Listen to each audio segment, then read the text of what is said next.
midst of antagonism, Part 4, The Whispering Campaign. I was authorized to go among the Cheyennes, Arapahoes, Kiowas, Apaches, and Comanches within the limits of this department to make a display of force to them, to notify them that if they wished for war, they could have it, and to explain to them fully that hereafter they must keep off the routes of travel, railroads and other roads, and that all depredations and molestations of travelers must cease forthwith.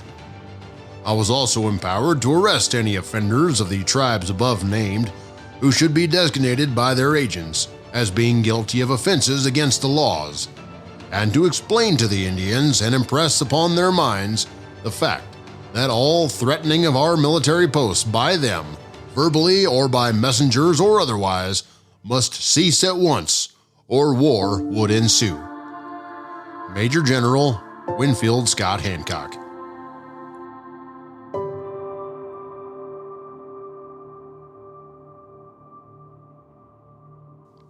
In March 1867, Major Douglas's report on the Indian councils held at Fort Dodge was sent to the Department of Missouri. The report revealed Satanta's threat to attack the post in spring. In response, crucial orders were issued to gather intelligence information on the intent of the southern tribes and employ additional guides and interpreters. The scouts, playing a pivotal role in this operation, were instructed to closely monitor the movements of women and children in the Indian camps, as any relocation could potentially indicate an attack on the military posts or settlements in western Kansas. They were also tasked with verifying the continued supply of guns and ammunition to the Indians and identifying any Sioux Indians among the southern tribes. Their vigilance and dedication were critical to the success of this mission. If Satanta's foretelling were to come true, a council with the Sioux would precede a general assault by the northern and southern Plains tribes. The potential for violence was high, leading to the decision to hold wagon trains wishing to move westward at Fort Larned until a party of at least 20 wagons could be formed. Each wagon train was required to elect a captain, and every adult male was mandated to possess a suitable firearm for defense against the Indians. The seriousness of the situation was underscored by the fact that if an attack were to occur, the captain would be responsible for organizing the defense of the train. Troop detachments were dispatched in relays with each group of wagons until the next post along the commercial routes was reached. The old guard was replaced with a newly assigned detachment that would accompany the wagon train to the next post, ensuring a continuous state of preparedness.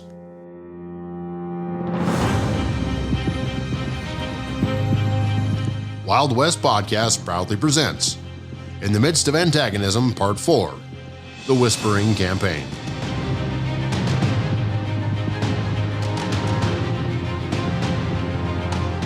Soon after receiving Major Douglas's report, the Department of Defense reviewed the charges and explanations from the Bureau of Indian Affairs and the Department of Missouri. The government's offer for peace was unsuitable to the Plains tribes, and it did not pledge that they could retain the vital grazing grounds used by the buffalo herds during their annual migration through western Kansas. This loss would profoundly affect their way of life. By late March, the prairies were gradually turning green in response to the added warmth of early spring, and the time had come for Satanta's long-awaited struggle for the plains, a moment fraught with tension and uncertainty. In March of 1867, Major General Winfield Scott Hancock received the following authorization from Lieutenant General William T. Sherman.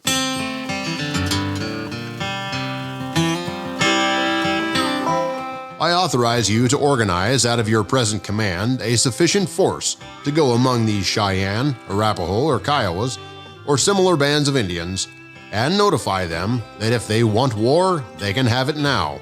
But if they decline the offer, then impress on them that they must stop their insolence and threats.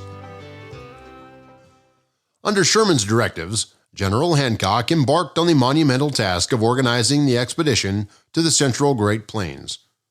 To quell the Indians' uneasiness, he mustered an imposing force of 1,400 soldiers at Fort Leavenworth for a springtime show of force. Hancock was convinced that a robust demonstration would awe the Indians into passivity and compliance. General Hancock, driven by his political ambitions, set off from Fort Leavenworth in late March 1867, fully equipped to confront the Cheyenne in western Kansas. Accompanied by 7 infantry companies, 8 cavalry, and an artillery battery, he also brought the press to publicize his efforts. However, his lack of knowledge and curiosity about the culture of the people he sought was glaring. He was not interested in understanding them, but in fighting them. His words, "I think it would be to our advantage to have these Indians refuse the demands I intend to make. A war with the Cheyennes would answer our purpose," reflects his misguided approach. The primary task of the expedition had been outlined in the General Field Orders issued to the general explaining his assignment on the plains.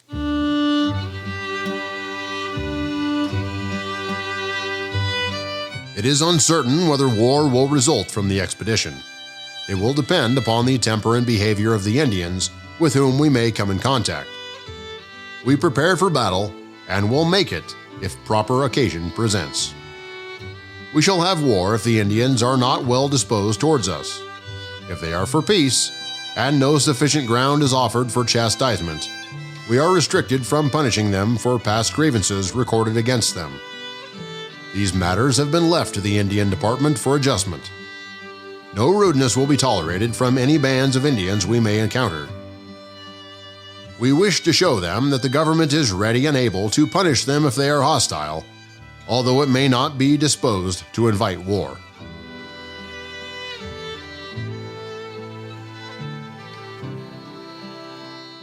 Before the mobilization from Fort Riley started, Agent Wynkoop was advised to gather the primary chiefs of the Plains tribes at Fort Larned for counsel with General Hancock.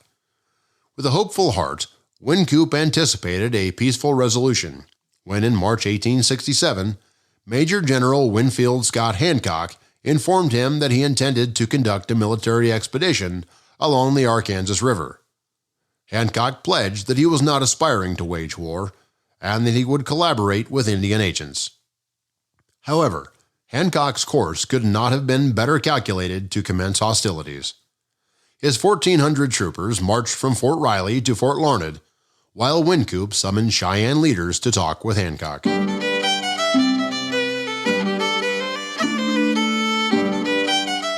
Edward Wanshear Wynkoop, a man of humble beginnings, was born in Philadelphia, Pennsylvania, on June 19, 1836. He grew up in the state's coal regions, which shaped his character and values, and later moved to Lecompton, Kansas Territory, to work in the United States Land Office. In 1858, at 22, he arrived in Denver City and became a prominent figure, serving as Denver's first sheriff. During the Civil War, Wynkoop joined the Colorado Volunteers and played a crucial and commendable role in the Union victory at the Battle of Glorieta Pass in New Mexico, where his strategic decisions and leadership skills were instrumental in securing the Union's success. In the spring of 1864, Major Wynkoop and Captain Sewell were assigned to Fort Lyon, Colorado. A significant event known as the Sand Creek Massacre occurred during their time there, leading to ongoing disagreements throughout the state. The Cheyenne Indians were causing disorder in southeastern Colorado, and Fort Lyon was tasked with stopping their attacks. Scouting parties from various garrisons, including Fort Lyon, had been harassing the Indians. However, peace negotiations seemed possible when a Cheyenne warrior named One Eye approached the fort as a messenger. Despite the danger, Major Wynkoop decided not to harm One Eye and conversed with him. The Cheyennes agreed to surrender as prisoners of war and camp at Sand Creek, with Chiefs Black Kettle and White Antelope acting as hostages. Additionally, the Cheyennes handed over 4 white captives. Major Wynkoop, along with his hostages and other chiefs, traveled to Denver to seek assistance from the governor in negotiating a peace treaty with the Cheyenne. However, their efforts were unsuccessful, and Wynkoop returned to Fort Lyon. In the meantime, a regiment called the 3rd Colorado Volunteers was formed to protect settlers from Cheyenne attacks. Colonel Shivington was put in charge and led the regiment southward to attack the Cheyenne camp at Sand Creek. Major Anthony, who replaced Wynkoop at Fort Lyon, promised to protect the Cheyenne but was overruled by Shivington.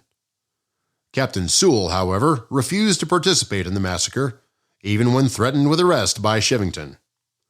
The 3rd Regiment successfully carried out the brutal attack, resulting in the deaths of defenseless men, women, and children. Major Wynkoop was outraged by the massacre and demanded punishment for Shivington and his command. However, hidden forces within the military sought to punish Wynkoop for leaving his post, despite the necessity of his actions. An investigation exonerated Wynkoop and praised his leadership, ultimately appointing him Chief of Cavalry for the Upper Arkansas District.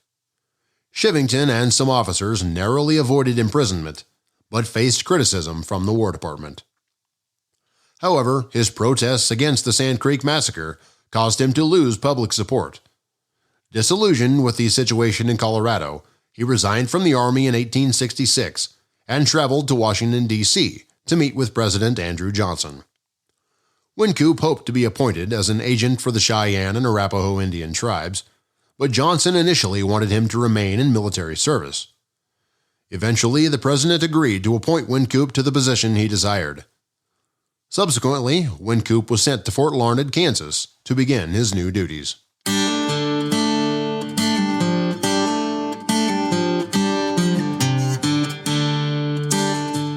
Along the way to Fort Larned, Hancock mustered the services of the 7th Cavalry Regiment at Fort Riley and welcomed Lieutenant Colonel George Armstrong Custer, who commanded the regiment.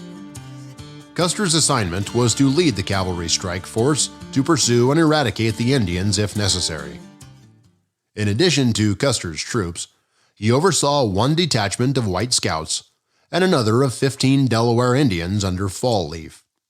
James B. Wild Bill Hickok, Jack Harvey, and Tom Atkins were 3 of the more noted White Scouts, along with Edmond Guerrier, a French Indian guide and interpreter. In addition to the field-grade officers of Hancock's command and the group of Plains chieftains, a curious group of newspaper correspondents and area notables, such as David Butterfield of the Butterfield Stage Company, gathered to witness the proceedings. On April 9th, Hancock's column reached the site of Fort Larned, camped along the banks of the Pawnee 1 mile east of the fort. Their march had been long and tiring, but it had brought them deep into the Plains Indians' country, and to the point where Hancock and his subordinates believed they were to meet the chiefs of the southern plains. During the evening, a severe storm with heavy winds hit the command near Fort Larned, lasting until 10 p.m.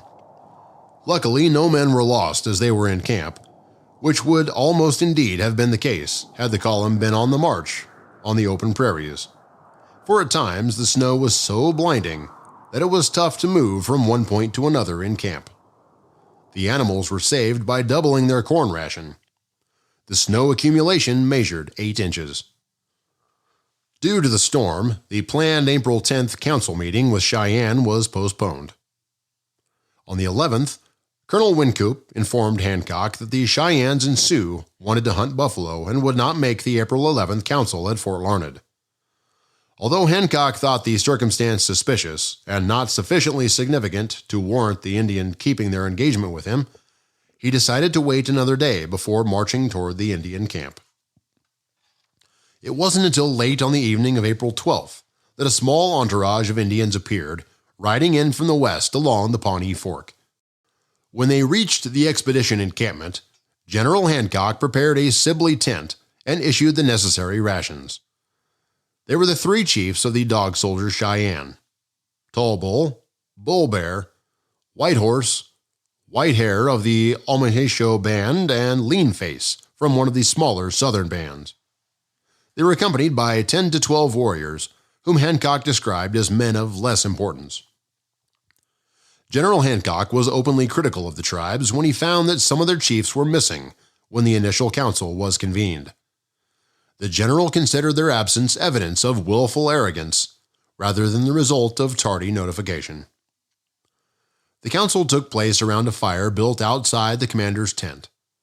During the council, Hancock discussed issues with the Native American chiefs. He mentions a boy and a girl who have been found, captives of the Cheyenne tribe, and are to be returned to their families. Hancock demanded the chiefs to return any other captives and warned of consequences if they did not. He tells the chiefs that he has brought soldiers, prepared for war, and reminds the chiefs that they cannot win in a conflict with the U.S. Hancock also mentions the importance of upholding treaties and allowing safe passage for white people on roads and railways. He advises the chiefs to appoint a great chief to be held responsible for the actions of their tribe. Hancock promises to protect good Indians and punish bad ones.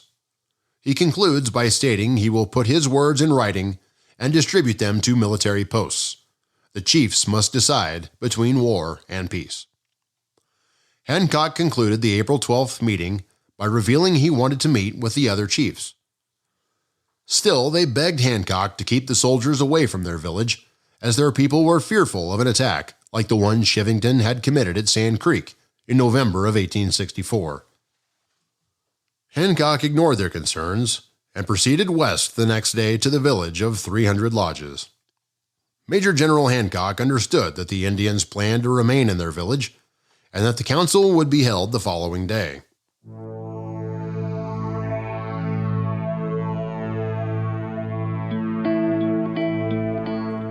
As the army drew nearer the village on April 14th, the sight of a massive formation of troops so near their village aroused memories of the Sand Creek Massacre. A group of Cheyenne warriors rode out to meet them, reflecting their display of military strength. Colonel Ned Wynkoop, the Cheyenne and Arapaho agent at Fort Larned, rode out between the lines to ask the warriors to stay calm and put. The warriors agreed. The army marched within 1 mile of the village. Captain Albert Barnetts of the 7th Cavalry later wrote of the camp, "I was astonished at its magnitude and magnificence." On April 15, 1867, a personal examination of an abandoned Indian village revealed an old Sioux who was sick and a young girl believed to be partly white who had been mistreated by the Indians before they deserted their camp. The girl, around 8 years old, is being taken care of while efforts are made to identify her. Many lodges were found cut, suggesting a hasty retreat. Major Wynkoop worked diligently to provide complete reports of the events unfolding on the frontier. Overall, the situation was tense, and action was being taken to address the escalating events in the area. The camp showed signs of hostility, and the presence of several prominent Indian chiefs suggested possible aggression. General Custer was instructed to search for the girl named Cutnose, who was reportedly held captive by Cheyenne chief. The plan was to move troops to Fort Dodge and possibly to Colorado and New Mexico, depending on the situation with the Indians. The escape incensed Hancock. He ordered Custer to pursue the fleeing Indians.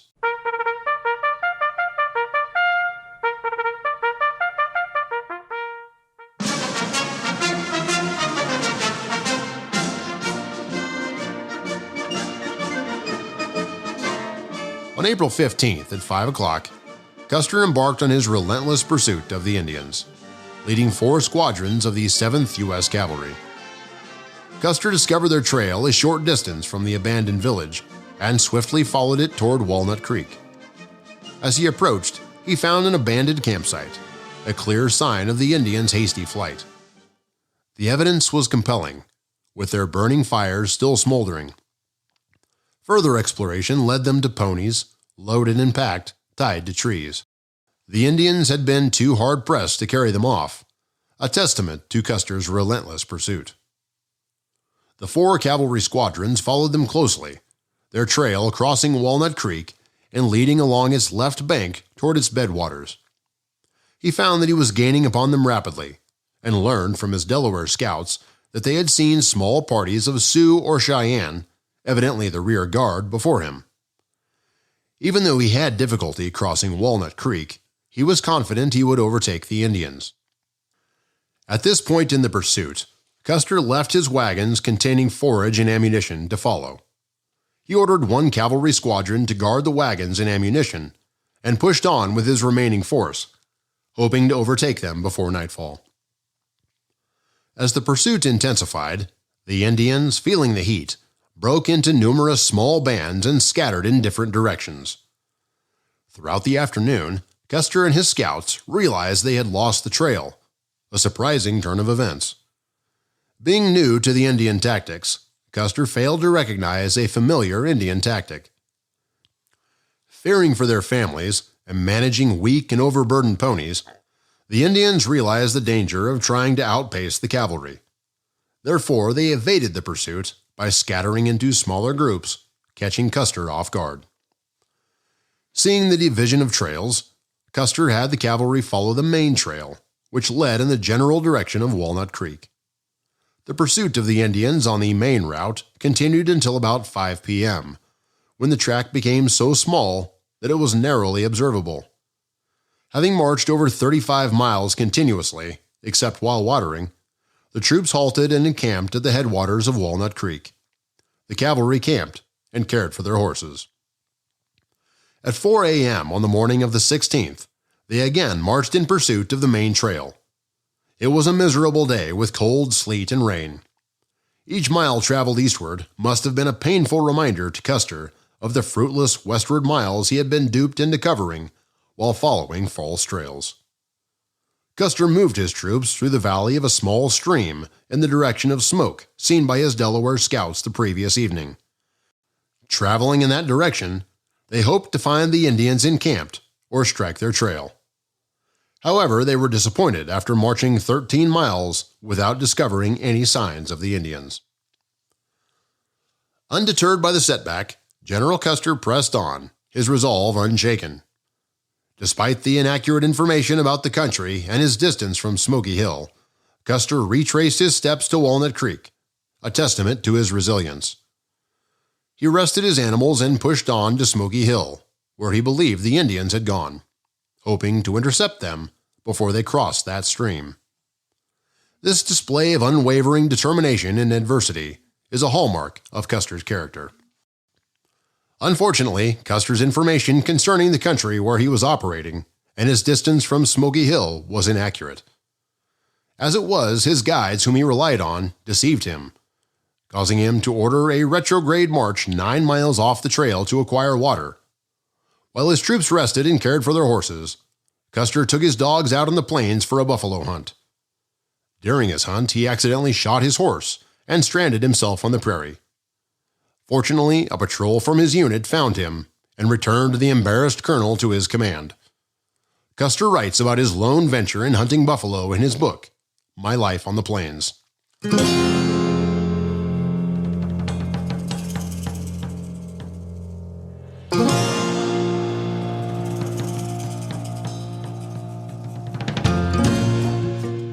Determined to end the chase and bring down my game, I again placed the muzzle of the revolver close to the body of the buffalo, when, as if divining my intention and feeling his inability to escape by flight, he suddenly determined to fight, and at once wheeled, as only a buffalo can, to gore my horse.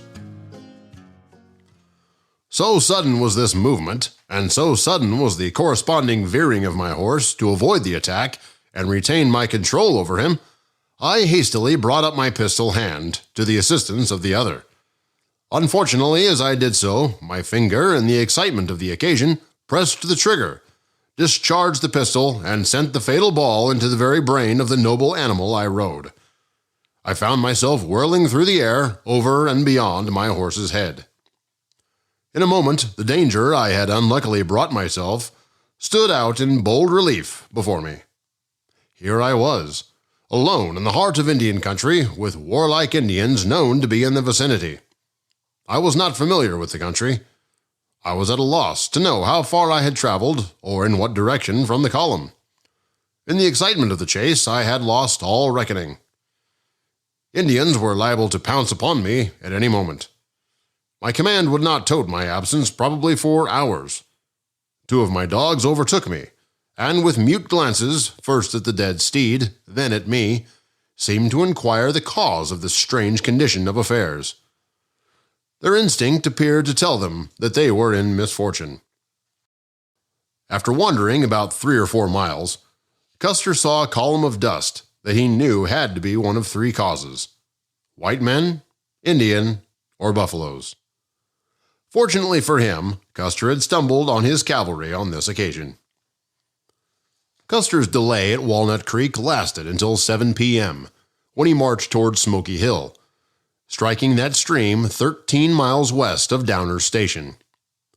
The scouts believed the Indians had gone north toward the Smoky Hill River. This delay cost him many hours of valuable time. Afterward, Custer ascertained that if he had kept directly on the same course, he would have reached Smoky Hill River about 15 miles from where he had turned back. This continued course, which he was initially following, could have significantly prevented the destruction and killing at Lookout Station. Custer arrived at Downer's Station on April 17th and discovered that Sioux and Cheyenne Indians had been crossing the Smoky Hill, attacking and looting stations along the way, causing alarm and disrupted stage travel in the area. An officer who had just left Lookout Station, traveling over the overland route, had arrived that evening.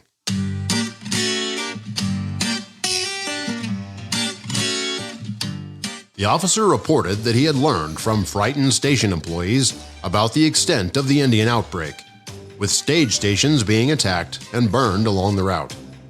Stage stations were found abandoned, with occupants gathering for defense against the Indians. The officer encountered the aftermath of the Indian outbreak at Lookout Station, where the bodies of 3 station keepers were found mangled and burned. The Indians had tortured them before killing them, scalping and disfiguring them. The tribe responsible could not be definitively identified, though some scouts recognized Sioux and Cheyenne. The officer continued his journey, seeing more burned stations and evidence of the recent violence committed by the Indians. The situation was dire, with the frontier people facing a dangerous and brutal conflict with the Native American tribes.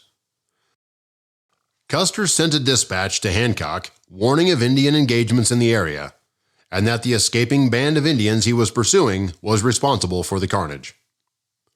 On April 18th, Custer left Downer Station for Lookout Station to investigate the attacks. Heading east, Custer at Stormy Hollow Station received significant intelligence that indicated a large body of Indians had crossed over the trail and moved north on April 15th. Custer realized that his estimate of the situation in the April 17th dispatch to Hancock needed to be corrected.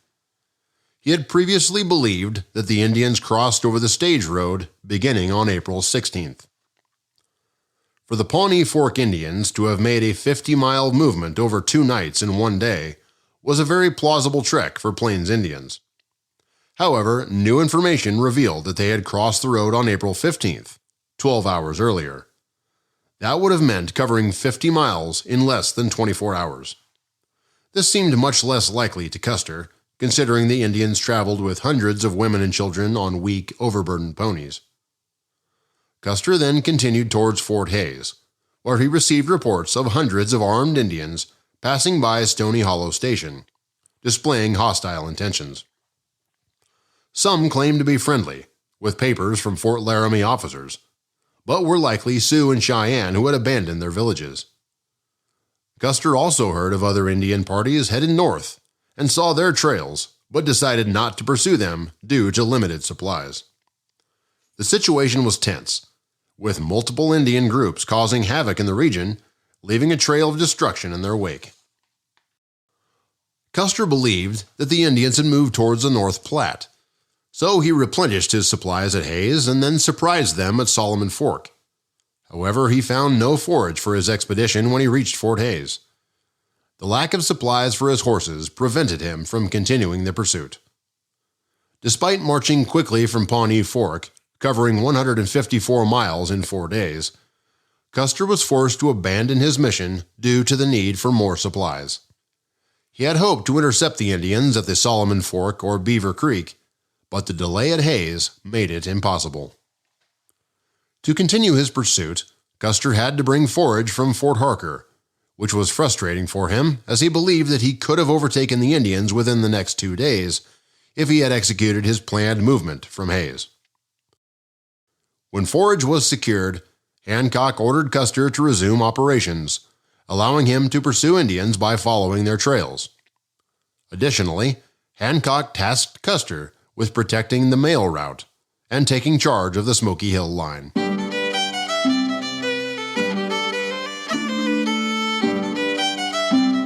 In the meantime, Hancock waited with the infantry, artillery, and cavalry for news from Custer at Pawnee Fork, near the Indian village. He had guarded the village and decided to burn it as punishment for Indian treachery, pending confirmation of outrages on Smoky Hill.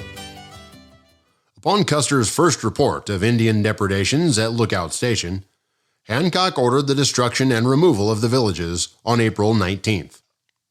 Some lodges were taken to Fort Dodge, while some valuable items were destroyed. Hancock decided to burn the village and destroy the items left behind by the Indians, including robes, camp kettles, and axes. Hancock warned various military posts to take precautions and guard against potential trouble with the Cheyenne and Sioux. Major General Hancock, under Special Field Order No. 13, ordered a Cheyenne village burned to the ground. Special Field Order No. 13 states the following.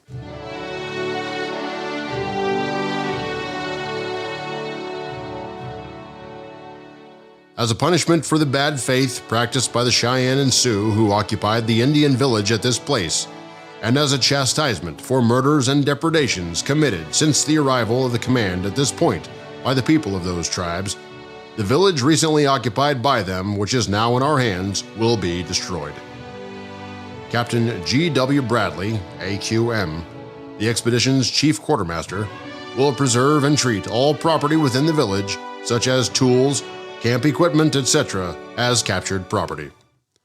Brevet Major General J.W. Davidson, Major 2nd U.S. Cavalry, Acting Inspector General of this department, will take an accurate inventory of all species of property in the village before its destruction. Brevet Major General A.J. Smith, Colonel 7th U.S. Cavalry, Commanding District of Upper Arkansas, is charged with executing this order. By command of Major General Hancock. Signed, W.G. Mitchell, Captain, AAA General. Colonel Ned Wynkoop was not pleased with Hancock's order to burn the Indian village, so he took it upon himself to write an unsettling letter to the Commissioner of Indian Affairs in Washington, D.C. In the correspondence, Wynkoop remarks how he accompanied General Hancock on an expedition to hold a convivial council with tribal leaders. The report exploits how the excursion ended disastrously when the Indian villagers fled upon Hancock's arrival. Wynkoop describes how 2 women in the camp were left behind as the men deserted the village, leaving their belongings and the village deserted. He summarizes the correspondence by expressing how General Hancock sent General Custer to pursue the fleeing Indians. At the same time, he wrote his statement expressing his concerns that destroying the village would only escalate tensions. I fear that this incident could lead to a general war, which would endanger many unprotected whites in the area. I will provide a full report as soon as possible. In a follow-up letter from Colonel Wynkoop to Honorable N.G. Taylor, dated April 18, 1867, it was mentioned that a courier had arrived in his camp from General Custer, who was pursuing the Sioux and Cheyenne. The Cheyennes had gone toward the Arkansas River, while the Sioux continued northward. Custer had reported that the Sioux had destroyed a mail station and killed 3 men. Colonel Wynkoop appealed to preserve the Cheyenne village, as there was no evidence of their involvement in the hostilities. In the letter to N.G. Taylor, Wynkoop states the following. There is no evidence in General Custer's report of the pursuit of the Sioux and Cheyenne from the village on the Pawnee Fork that would go to prove that they had separated or that the Cheyenne were not implicated in the killing and burning of the 3 men at Lookout Station on the 15th of April and burning of the station. Don't miss the chance to delve deeper into the history of the Western Cattle Trail, a significant part of our Western heritage. Sign up for a free Western Cattle Trail newsletter for a limited time. The newsletter will include featured articles by noted Western authors on historical accounts of the cattle drives of the 1880s. Additionally, Those who receive the free newsletter will get exclusive updates on upcoming conferences, minutes from the WCTA meetings, legislative updates on trail activities, and announcement of historical events along the trail. So sign up today for a free limited-time WCTA newsletter and embark on a journey through the rich history of the Western Trail. To register for your free WCTA newsletter, go to westerncattletrailassociation.com and select the newsletter sign-up link.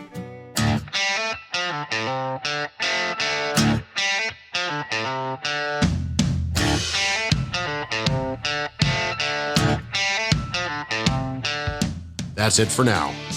Remember to check out our Wild West Podcast shows on iTunes or wildwestpodcast.buzzsprout.com. You can also catch us on Facebook at facebook.com/Wild West Podcast or on our YouTube channel at Wild West Podcast, Mike King, YouTube. So make sure you subscribe to our shows listed at the end of the description text of this podcast to receive notifications on all new episodes. Thanks for listening to our podcast. Make sure you check out the Western Cattle Trail Association website at westerncattletrailassociation.com. If you have any comments or want to add to our series, please write us at wildwestpodcast@gmail.com. We value your input and will share your thoughts as they apply to future episodes. Join us next time as we travel back in time to Dodge City during its cattle drive heydays and follow Andy Adams as he takes us through the streets of a wild and woolly cowtown.